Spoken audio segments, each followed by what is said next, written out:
শ্বহীদ পৰিয়ালৰ কৰুণ গাথা শ্বহীদৰ নামত থকা 16 বিঘা মাটি ষড়যন্ত্ৰভাৱে নিজ পুত্ৰৰ নামত নাম জাৰি কৰিলে ৰাজহ বিভাগৰ এজন কৰ্মচাৰীয়ে ন্যায় বিচাৰি এতিয়া হাবাথুৰি খাইছে শ্বহীদৰ পৰিয়াল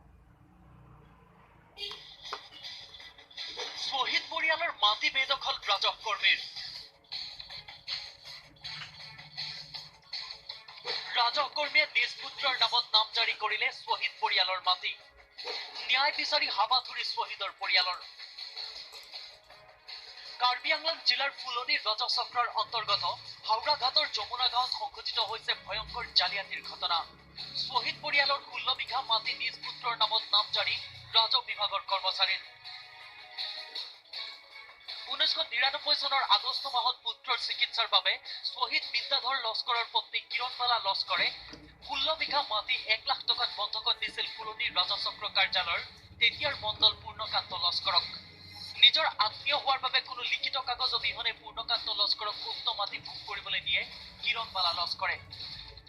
পূৰ্ণকান্ত লস্কৰৰ পৰা 1 লাখ টকা লৈছিল লোৱাৰ পিছত মই মাটি খাই থাকিব দিছিলোঁ তেওঁ 16 বিঘা মাটি তেওঁ দখলত খাই আছিলে খাই থকাৰ পিছত তেওঁ গোটেই মাটিটো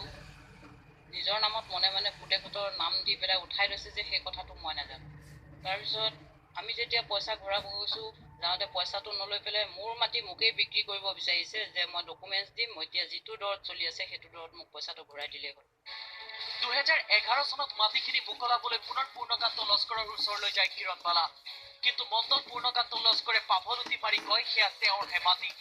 শ্বহীদ পৰিয়ালটোৱে হেনো সেই মাটি বিক্ৰী কৰিছে মণ্ডল লস্কৰক এই কথা শুনি এক প্ৰকাৰ হতবাক হৈ পৰে মহিলাগৰাকী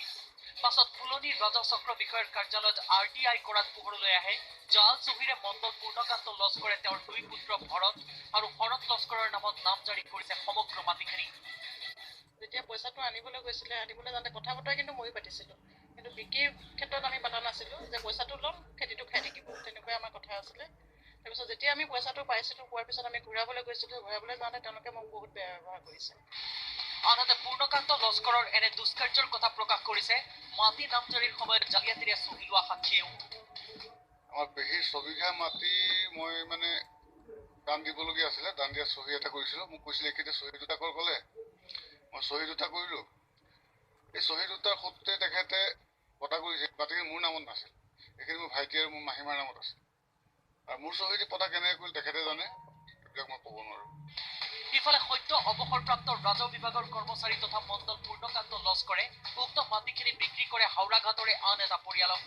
সমগ্ৰ ঘটনাৰ সন্দৰ্ভত হাওড়াঘাট আৰক্ষী থানাৰ উপৰিও কাৰ্বি আংলং জিলা আৰক্ষী অধীক্ষকৰ কাৰ্যালয়তো সুকীয়াকৈ গোচৰ তৰিছে ভুক্তভোগী পৰিয়ালটোৱে bureau report news 18 Assam north east